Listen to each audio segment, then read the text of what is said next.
ہر وقت جو ہے کہ جادو ہو گیا، ٹونا ہو گیا، سایہ ہو گیا، بندش ہو گئی ہے، ہر وقت اسی چکر سے ہم نکلتے نہیں ہیں۔ اللہ پر توکل رکھیں، وہ رزق دیتا ہے، وہ رزق تنگ بھی کرتا ہے، وہ رزق کشادہ بھی کرتا ہے، بندوں کو آزماتا بھی ہے، بندوں کو ڈھیل بھی دیتا ہے۔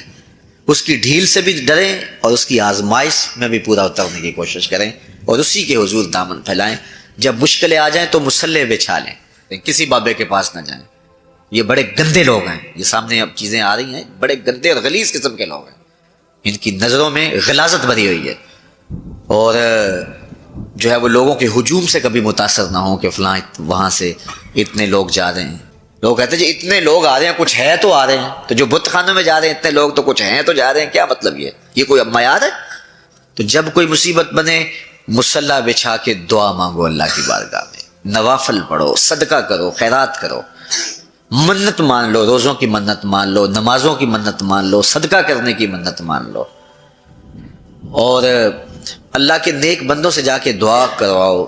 غریبوں میں آپ رزق بانٹو، اس سے برکت ہوگی، اس سے پریشانیاں دور ہوں گی۔ رزق کم ہو گیا ہے تو غریبوں کو دو، لگتا ہے غریبوں کو دو گے تو اور کم ہوگا، نہیں، جب دو گے تو اللہ کے سچے وعدے آپ کو نصیب ہوں گے اور آپ کو برکتیں نصیب ہوگی، اس کے راہ میں دینے سے کم نہیں ہوتا ہے۔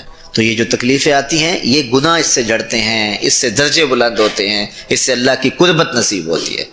تو مصیبت آئی تو بابے کے پاس بھاگ گئے، جو فاسق اور فاجر اور مشرکانہ عقائد رکھتا ہے اس کے پاس بھاگ گئے، تو پھر ایک مصیبت بھی صحیح اور ایک اپنا ایمان بھی اجاڑا۔ اس لیے اس مصیبت سے جو باطنی فوائد ملیں گے، جو روحانی مرتبے بلند ہوں گے، ان کو حاصل کریں۔ تو غیرت کے ساتھ جینے کا ڈھب ہم سیکھیں، مت ایسے لوگوں کے پاس جائیں۔ لوگ کہتے ہیں کہ ہمارا کاروبار خراب ہو گیا، گھر سے برکت اٹھ گئی، تو اس کا سبب یہ سمجھتے ہیں کسی نے تعویذ ڈال دیے۔ میاں جھوٹ چھوڑ دو، رحمت کے فرشتے نیڑے آ جائیں گے، تمہارے گھروں کے دور چلے گئے۔ تم نے گھر میں تعویذ باندھ دیا، گھر میں ہنڈیا بھی الٹی لٹکا دی، تم نے جو ہے وہ بتیاں بھی جلائیں گھر میں، تم نے بڑا کچھ کیا لیکن جھوٹ نہیں چھوڑا۔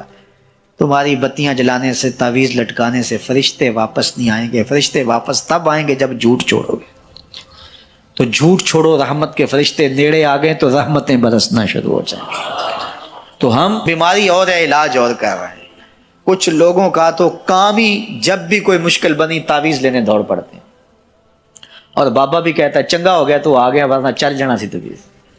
چونکہ اگر وہ یہ نہ بتائے تو اس کا تو کاروبار ختم ہو گیا، وہ تو بیٹھا اسی کام کے لیے ہے۔ اس نے تو ڈاٹن جو ہے وہ رات فوٹو سٹیٹ کروا کے رکھے ہوئے، 10 اس کو دینے ہیں، 15 اس کو دینے ہیں، وہ تو کام ہی یہ کرتا ہے۔ اور وہ کہے کہ نہیں بابا تیرے گھر میں جھوٹ ہے، تیرے رزق میں ملاوٹ ہے، تو نماز نہیں پڑھتا، تو سجدہ ریز نہیں ہوتا، تیرے یہ خرابیاں، تو پھر بابے کے پاس کسی نے کیا لینے آنا؟ جب مشکل ہوگی تو مصلے پہ سر جھکائے گا، بابا تو بھوکا مر جائے گا۔ اس لیے بابا کہتا چنگا ہو گیا تم آیا ویلے سر آ کے، نہیں تو یہ چل جانے تھے، تبھی طرح کچھ لینا ہی نہیں تھا۔ پھر مریض بن جائے، ہر اتوار کو بابے کے در پہ حاضری دینی پڑتی ہے۔ چھوڑو بابوں کو، اللہ کی چوکھٹ پہ آ جاؤ۔ 5 گانا نماز یہ شعار زندگی بنا لو، دیکھنا گھر میں برکتیں اتریں گی۔ جھوٹ نہ بولو، فرشتے رحمت کے نیڑے آ جائیں گے۔ ہر بار جھوٹ بولیں گے، 1 میل 1 میل 1 میل 1 میل، ذرا سوچے نا، ہر بندہ یہاں بیٹھے سوچے ہمارے فرشتے کتنے کو دور ہو چکے ہوں گے۔ سویر سے لے کر جھوٹ ہی جھوٹ، روز کتنا اور پیچھے دھکیل دیتے ہیں۔ پچھلے سارے گناہوں سے توبہ کرو، کریم وہ اتنا ہے، فرشتوں کو حکم کرے گا واپس جاؤ، اس کے گھر کے اوپر اپنے پر ڈال دو۔ یا اللہ اس سے تو بدبو دی اور ہم یہاں تک آئے، کہاں توبہ کر دیا، اس گھر میں خوشبوؤں کے بسیرے ہو گئے۔ تو جھوٹ سے توبہ کرو، یہ علامت ہے نفاق کی۔ تھوڑی سی تکلیف ہوتی ہے، جو بندہ عادی جھوٹ ہوتا ہے اس کے لیے وہ چسکا لگ گیا ہوتا ہے نا جھوٹ بولنے کا، نشہ لگ جائے کسی کو تو نشہ اتنی جلدی چھوٹتا تو نہیں ہے، حالانکہ وہ خود بھی جان رہا ہوتا ہے کہ برا ہے۔ گھر کے برتن بیچ دیتے ہیں نشے والے، لیکن اس کے باوجود چھوٹتا نہیں ہے۔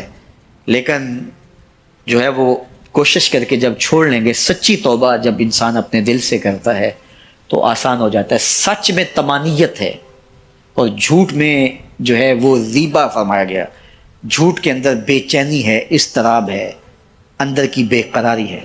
اس لیے سچائی کی طرف آؤ ہو جائے۔ اور آج ہمارے گھروں میں قرآن بند پڑا ہوا ہے، ہم نے اس کے اوپر غلاف چڑھا کے اوپر طاق پہ رکھ دیا، کبھی کبھی اٹھاتے ہیں اور اس کو جھاڑ کر کے پھر وہاں خوشبو لگا کے رکھ دیتے ہیں۔ کبھی گھروں میں قرآن کھلتا تھا، صبحوں کا آغاز قرآن کی تلاوت سے ہوا کرتا تھا، آج صبح کا آغاز فیس بک سے ہوتا ہے.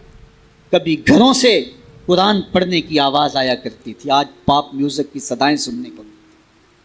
پھر یہی وجہ ہوئی نا کہ آج ہر بندہ کہتا ہے میرے اوپر کسی نے ٹونا کر دیا ہے, کسی نے جادو کر دیا ہے, بدروحوں کا سایہ ہے, ہمارے گھر کے اوپر کسی نے جو ہے وہ کچھ کر دیا ہوا ہے.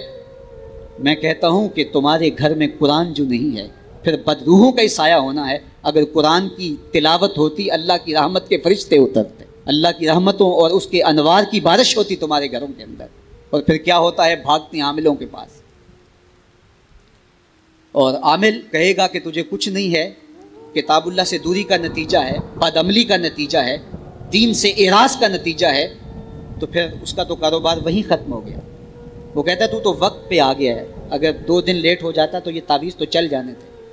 پھر مریض بن جاتا ہے ذہنی, اور جو قرآن کی چوکھٹ پہ سلامی نہیں دیتا اس کو پھر اس بابے کی, اس عمل کی چوکھٹ پہ سلامی بھی دینا پڑتی ہے اور اپنا مال بھی گنوانا پڑتا ہے. اور روز آئے دن اخباروں کے اندر ایسے جعلی عاملوں کی کہانیاں چھپتی ہیں, اور سوشل میڈیا کے اوپر بھی آپ دیکھتے ہیں کہ یہ کیسے کیسے بد نصیب لوگ ہوتے ہیں اور کیسی کیسی کارروائیاں بھی کرتے ہیں. قرآن سے دوری کا نتیجہ ہوا کہ ان کی چوکھٹ پہ رسوا ہونا پڑا. اگر گھروں میں قرآن کی تلاوت کا معمول ہوتا تو قرآن زندگی دیتا, قرآن روشنی دیتا, قرآن برکت اتارتا, قرآن کے دم سے رحمات کا نزول ہوتا, رحمتوں کے فرشتے اترتے, گھروں میں چراغاں ہوتا, اندر کے روگ مٹتے, بیماریاں ختم ہوتی, اللہ کی قربت نصیب ہوتی, حضور کے قلب سے قربت کا نور نصیب ہو جاتا. اس کتاب سے دوری کا نتیجہ ہوا کہ آج ہم رسوا ہو گئے. اپنے معاملات اللہ کے سپرد کیا کریں. لیکن ان سب کے باوجود اگر مشکلات آ جاتی ہیں تو کوئی بات نہیں, مشکلیں آزمائشیں یہ اللہ کی طرف سے نبیوں کو آئی ہیں. حضرت امام رازی نے لکھا ہے کہ مکے سے لے کر طائف تک 70 ایسے نبیوں کی قبریں ہیں جن کی وفات صرف بھوک کی وجہ سے ہوئی ہے. تو ہم ایک دن کا فاقہ آ جائے, تھوڑا سا کاروبار نرم ہو جائے تو بابوں کے پاس بھاگ کے اللہ کے ساتھ شریک ٹھہرانے لگ جاتے ہیں. کیوں, کس وجہ سے؟ آزمائش سہیں, برداشت کریں. تو اوپر نیچے یہ دن بدلتے رہتے ہیں, دن پھرتے رہتے ہیں. ہر وقت جو ہے کہ جادو ہو گیا, ٹونا ہو گیا, سایہ ہو گیا, بندش ہو گئی ہے, ہر وقت اسی چکر سے ہم نکلتے نہیں ہیں. اللہ پر توکل رکھیں, وہ رزق دیتا ہے, وہ رزق تنگ بھی کرتا ہے, وہ رزق کشادہ بھی کرتا ہے. بندوں کو آزماتا بھی ہے, بندوں کو ڈھیل بھی دیتا ہے. اس کی ڈھیل سے بھی ڈریں اور اس کی آزمائش میں بھی پورا اترنے کی کوشش کریں اور اسی کے حضور دامن پھیلائیں. جب مشکلیں آ جائیں تو مصلح بچھا لیں.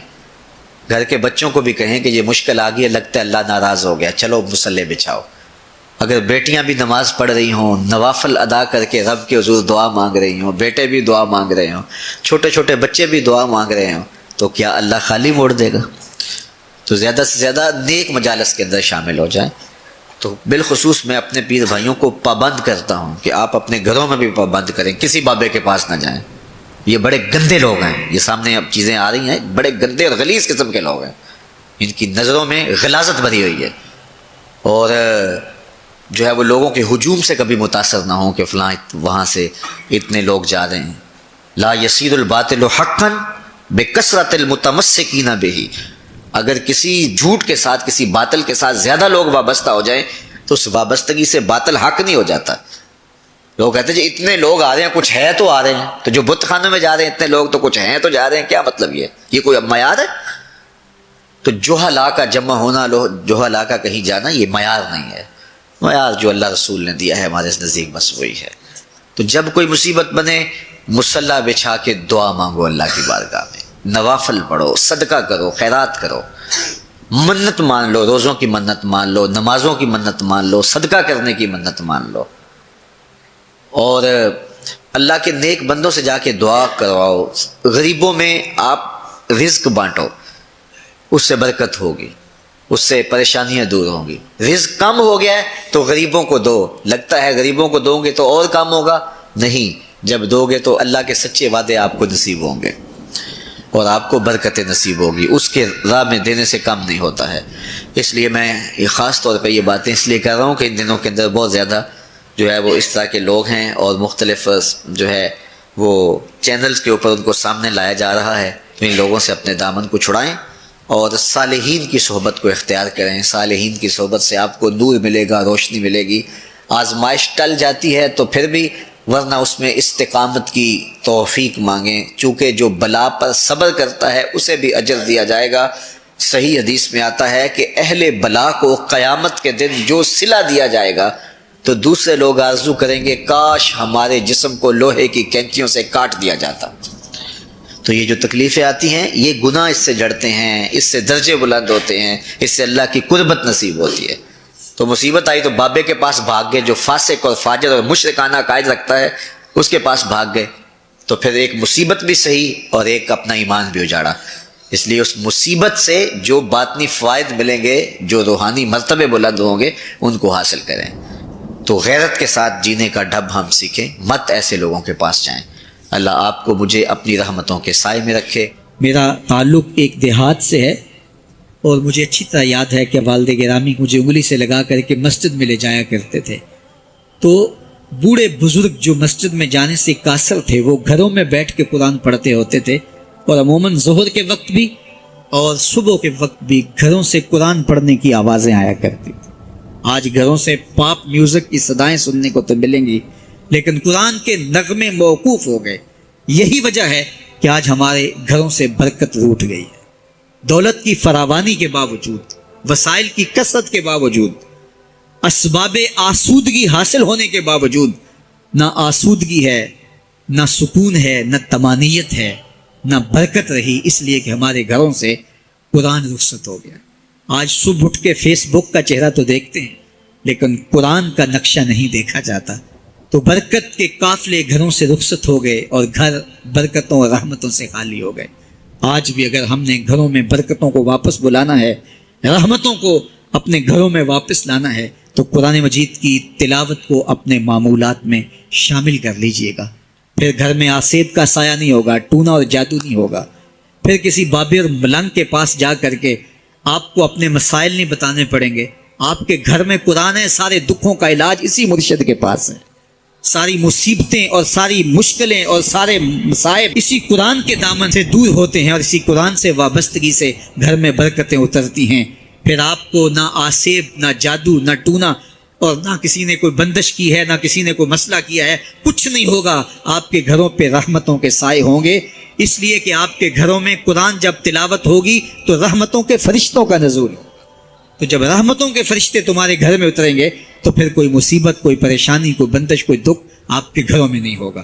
اس لیے قرآن مجید کی تلاوت کو اپنے معمولات زندگی میں شامل کیجیے. دیکھیے یہ رمضان المبارک کا مبارک مہینہ اکثر گھروں کے اندر قرآن مجید کی تلاوت کا معمول رہا، اور جو دن باقی ہیں ان ایام میں تلاوت کلام مجید کا معمول باقی رہے گا. تو اس کی برکتیں آپ اپنی آنکھوں سے دیکھ رہے ہیں. اور اگر یہ پورا سال ہمارے گھروں میں معمول باقی رہے، ہماری صبح کا آغاز ہی قرآن مجید کی تلاوت سے ہو، بیٹیاں بھی قرآن کھول کے صبح بیٹھ جائیں اور بیٹے بھی قرآن کھول کے بیٹھ جائیں، بوڑھے بھی قرآن کھول کے بیٹھ جائیں، جوان بھی قرآن کھول کے بیٹھ جائیں، تو مجھے بتائیے کہ کتنی رحمات اور کتنی برکات کا گھروں میں نزول ہو. تو اس لیے اپنے گھروں میں قرآن مجید کی تلاوت کے معمول کو کبھی بھی ترک نہ کیجیے. چاہے روز کے 2 صفحے پڑھیے، قرآن مجید کی تلاوت کے معمول کو باقی رکھیے. اور اگر اللہ آپ کو نصیب کرے تو اس کو مفہوم اور ترجمے کے ساتھ پڑھنے کی کوشش کیجیے، تاکہ قرآن کا جو ہمارے نام پیغام ہے وہ بھی ہم سمجھ پائیں کہ قرآن ہمیں کیا بتا رہا ہے اور ہمیں کیا میسج دے رہا ہے، تاکہ ہماری زندگیاں اس پاکیزہ کتاب کی روشنی اور کتاب کے اجالوں میں بسر ہو. اور یہ کتاب اللہ کا تیسرا حق ہے کہ اس کو مفہوم و مطلب کے ساتھ سمجھنے کی کوشش کریں.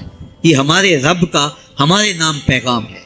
آپ کے کسی دوست کا، کسی ملنے والے کا آپ کے نام خط آ جائے اور وہ اس زبان میں ہو جو زبان آپ نہ جانتے ہوں، تو اتنی دیر تک آپ مطمئن نہیں ہوتے جب تک اس کے مندرجات سمجھ نہیں لیتے، کسی ایسے شخص سے وہ مضمون جان نہیں لیتے جو وہ زبان جانتا ہو.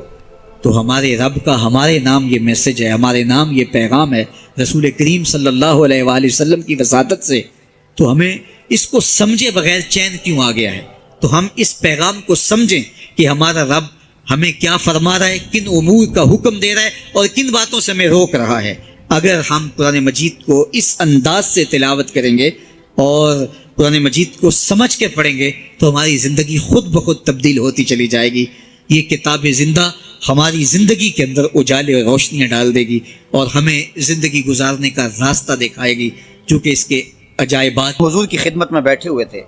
فقال، تو آقا کریم علیہ الصلوۃ والسلام نے بیٹھے بیٹھے ارشاد فرمایا، تمہارے اندر کوئی اجنبی شخص تو نہیں؟ تمہارے اندر کوئی غیر تو نہیں؟ خاص ہی ہو نا، یہ نہیں کوئی اہل کتاب سے تو نہیں؟ میں نے کہا حضور کوئی نہیں، سارے اپنے ہیں. تو آقا کریم علیہ الصلوۃ والسلام نے فرمایا اچھا دروازے کو کنڈی لگا دو. پھر فرمایا ہاتھ کھڑے کرو اور کہو لا الہ الا اللہ. سارے اپنے ہو؟ سارے اپنے ہیں. کوئی غیر تو نہیں؟ نہیں. کنڈی لگا دو، لگ گئی کنڈی. کب ہاتھ کھڑے کرو اور کہو لا الہ الا اللہ. اب اگلی بات سنو. اللہ کے محبوب نے فرمایا الحمدللہ، تمام خوبیاں اللہ کے لیے. اے اللہ تیری تعریفیں ہیں، تو نے مجھے حق کے ساتھ اس کلمے کے ساتھ مبعوث کیا، تو نے وعدہ کیا ہے، مجھے حکم دیا اس کلمے کی تبلیغ کا، اس کے پیغام کی نشر و توزیع کا، اس کلمے کے نور کو ایک ایک سینے میں اتارنے کا. مالک میں نے وہ اتارا اور میں نے اس پیغام کو پہنچایا. مالک پھر تو نے اس کلمے کے حاملین کے لیے جنت کا وعدہ بھی کیا ہے، اور تو وعدے بھی سچے کرتا ہے، تیرا وعدہ جھوٹا نہیں ہوتا، تو وعدے پورے کرتا ہے. اللہ اکبر. یہ حضور نے ارشاد فرمایا. ثم قال، پھر اللہ کے محبوب نے فرمایا بشارت ہو، اللہ نے تمہیں معاف کر دیا، اللہ نے تمہاری خطائیں معاف کر دی، اللہ نے تمہارے گناہ بخش دیے. تو صحابہ کو اللہ کے محبوب نے بشارت دی. ایک اور روایت سنی حضرت ابو ہریرہ رضی اللہ تعالیٰ عنہ سے، جس نے ایک دن میں 100 مرتبہ سبحان اللہ و بحمدہ پڑھا. کتنی مرتبہ؟ 100 مرتبہ. کیا پڑھا؟ سبحان اللہ و بحمدہ. فرمایا کہ اس کے گناہ سمندر کی جھاگ کے برابر بھی ہوں تو اللہ معاف فرما دے گا. تو یہ اپنے وظائف میں شامل کر لیجئے، سبحان اللہ و بحمدہ. اور حدیث بخاری ہے، بلکہ بخاری کی سب سے آخری روایت ہے کہ 2 کلمے ایسے ہیں جو اللہ کو محبوب ہیں اور زبان پر مشکل نہیں، زبان پر بڑے آسان ہیں، اور جب میزان پہ رکھے جائیں گے تو پلڑے کو جھکا دیں گے، بڑے بھاری ہیں میزان پہ.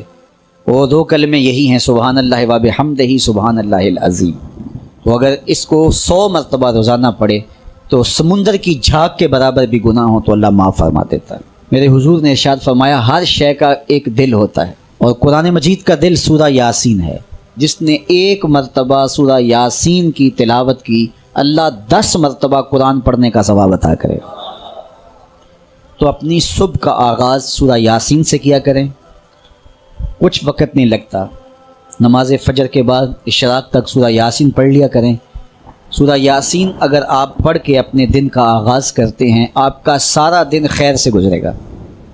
اس دن اگر کاروبار کریں گے تو برکت ہوگی، اس دن کسی کام کو جائیں گے تو رحمت ہوگی، اس دن بہت ساری بیماریوں سے، آفات و بلیات ارضیہ اور سماویہ سے، دشمنوں کے حسد سے، مبغضین کے بغض سے بچے رہیں گے، لوگوں کے شر سے، حادثات سے محفوظ رہیں گے. تو اپنے دن کا آغاز سورہ یاسین سے کریں. اور کتنا بڑا اجر ہے، آپ 1 سال میں بھی شاید 10 قرآن مجید نہ ختم کر سکیں، اور سورہ یاسین پڑھیں تو 10 مرتبہ قرآن مجید پڑھنے کا ثواب نصیب ہوگا. رسول کریم نے ارشاد فرمایا انا سورۃ فی القرآن 30 آیہ، قرآن مجید میں ایک سورت ہے جس کی 30 آیات ہیں. اگر کوئی شخص اس کی تلاوت کرتا ہے تو وہ سورت پڑھنے والے کی شفاعت کرتی ہے، اور اتنی بار شفاعت کرتی ہے کہ اس کو بخشوا کے چھوڑتی ہے. وہ سورت کون سی ہے؟ وَهِيَ تَبَارَكَ الَّذِي بِيَدِهِ الْمُلْكُ. یہ سورۃ الملک ہے، 30 آیتیں ہیں. جو شخص اس کی تلاوت کرے، یہ اتنی بار سفارش اللہ کی بارگاہ میں کرتی ہے کہ اپنے پڑھنے والے کو بخشوا کے چھوڑتی ہے. تو اپنے دن کا آغاز سورہ یاسین سے کریں، اور اپنی شب کا آغاز سورہ ملک سے کریں. سونے سے پہلے سورہ ملک کی تلاوت ضرور کر لیں، تو انشاءاللہ اس سے رات برکت سے گزرے گی، آفات و بلیات سے بچے رہیں گے. اور سب سے بڑی بات کہ اللہ تعالیٰ جل شانہ غفران و رحمت سے مالا مال فرما. لوگ کہتے ہیں کہ الو آ گیا، اور جہاں الو ہوتا ہے وہاں اجاڑ ہوتا ہے. یہ بربادی کی علامت ہے. الو استعارہ بنا لیا بربادی کا، اور یہ ہمارا خود ساختہ ایک تصور ہے کہ جس جگہ پہ الو بولیں، الو بیٹھیں تو وہاں بربادی آ جاتی ہے. عجیب فلسفہ گھڑ لیا. الو کے بولنے سے بربادی کیسے آئے گی؟ اور اندر کا نفس الو بن گیا تو پھر بربادی آئے گی. اس کو دیکھو کہ وہ خراب تو نہیں ہو گیا. میں کہتا ہوں ایک گھر میں صبح کا آغاز سجدوں سے ہوتا ہے، پھر سورہ یاسین کی تلاوت کی جاتی ہے. سارا دن گھر کے اندر محبت، چاشنی اور پیار سے افراد خانہ کا وقت گزرتا ہے. کمائی کر کے لانے والا گھر کا کفیل رزق حلال لا کے اپنے بچوں کو کھلاتا ہے. نظر کی پاکیزگی اور خیالوں کی طہارت کا سامان ہوتا ہے. شام کو سورہ واقعہ پڑھی جاتی ہے، سونے سے قبل سورہ ملک کی تلاوت ہوتی ہے. دہلیز پہ آنے والے سائل کو جھڑکا نہیں جاتا، مہمان کی عزت کی جاتی ہے، تکریم دی جاتی ہے. گھر کو صاف ستھرا رکھا جاتا ہے. قرآن کی تلاوت کی مہک پھیلی ہوتی ہے گھر میں. گھر کے اندر درخت پر 100 الو بھی بیٹھ جائیں اس گھر میں بربادی نہیں آئے گی. اور ایک گھر میں اللہ کے حکموں کو توڑا جاتا ہے. افراد خانہ ایک دوسرے کو گالم گلوچ کرتے ہیں. قرآن کبھی کھول کے کسی نے نہیں دیکھا، سجدے کی کسی کو توفیق نہیں ہوئی. تو گھر کے اندر جو مرضی رکھ لیں برکت نہیں ہوگی. میاں یہ تو تمہارے اعمال کا نتیجہ تھا، لیکن تم نے لگا دیا الو کے کھاتے کہ الو بیٹھ گیا، یہ سب کچھ بربادی ہوئی. تم نے وعدے توڑے، تم نے لوگوں کو 2 نمبر مال دیا، اس لیے تمہاری فیکٹری برباد ہوئی، اس لیے تمہاری دکان نہیں چل رہی. کہ تم کہتے کچھ ہو دیتے کچھ ہو. ایک مرتبہ جو دھوکہ کھاتا ہے وہ دوبارہ تمہاری دکان پہ نہیں آتا. یہ الو کا کام نہیں ہے، یہ تمہارے نفس کے الو کا کام ہے. لیکن تم نے الو پہ مڑ کے کسی منحوسہ، یہ فلاں منحوسہ ہماری دکان پہ آئی صبح، آج سارا دن گاہک ہی نہیں آیا. کیا فلسفہ تم نے تراشا؟ تو فرمایا ولا ہامہ، الو بھی کوئی چیز نہیں. ولا سفرا، اور نہ ہی سفر کا مہینہ کوئی چیز ہے کہ آپ سفر کے مہینے کے نام لگا کر کے کسی چیز کا انکار کر دیں. یہ اللہ کی طرف سے ہے جو تمہیں نصیب ہوتا ہے. وَإِن يَمْسَسْكَ اللَّهُ بِضُرٍّ فَلَا كَاشِفَ لَهُ إِلَّا هُوَ. اللہ تعالیٰ تمہیں کوئی نقصان پہنچانا چاہے تو کوئی اس نقصان کو دور نہیں کر سکتا سوائے اللہ کے. اور اگر اللہ تمہیں کوئی بھلائی دینا چاہے، تمہیں بہتری عطا کرنا چاہے، فَلَا رَادَّ لِفَضْلِهِ، اللہ کے فضل کو کوئی واپس بھی نہیں کر سکتا، لٹا بھی نہیں سکتا. اللہ کے فضل کو کوئی ٹال بھی نہیں سکتا. سارا زمانہ لگ جائے کسی شخص کو نقصان پہنچانے کے لیے، لیکن اللہ کی نصرت اسے نصیب ہو، کوئی بال بھی بیکا نہیں کر سکتا. سارا زمانہ کسی کو فائدہ دینے میں لگا رہے، لیکن اللہ نہ چاہے تو ایک ذرے کا فائدہ بھی نہیں پہنچا سکتے. ایسا ہوتا ہے نا کہ مریض بہت دولت مند ہے اور اعلیٰ سے اعلیٰ علاج گاہ میں اس کو پہنچا دیا گیا. ہر وقت 5-6 ڈاکٹر اوپر کھڑے ہیں، ایک ایک سانس کو کنٹرول کرنے کی کوشش کرتے ہیں. کئی مشینوں کے اندر ایک ایک چیز کا ہر وقت ٹیسٹ ہو رہا ہے، لیکن موت آئی تو سارے ڈاکٹر ایک سانس کی بھیک بھی نہیں دے سکتے. اور دوسرا بیمار پڑا ہے، ہاسپٹل والوں نے بھی جواب دے دیا، اس غریب کو کسی پرواہ نہیں کی ہے، اس کو باہر جھاڑے میں پھینک دیا. میرا مالک شفا دینا چاہے تو اسے عطا کر دے. شفا اللہ کے پاس ہے، موت اللہ کے پاس ہے، زندگی اللہ کے پاس ہے، خیر اللہ کے پاس ہے. وہ جس کو جو چاہے عطا کرے. اپنے عقیدوں کو مضبوط کرو، اللہ پر توکل کرو، اللہ پر بھروسہ کرو. وہ چاہے تو ہوتا ہے، وہ نہ چاہے تو کچھ نہیں ہوتا. اس کے چاہنے سے ہے اور اس کے نہ چاہنے سے نہیں ہے. اس لیے اس کے چاہنے سے خیر ملتی ہے، اس کو خیر چاہے تو خیر ملتی ہے، اور اگر وہ کسی کی خیر نہ چاہے تو سارا زمانہ بھی لگ جائے تو خیر نہیں.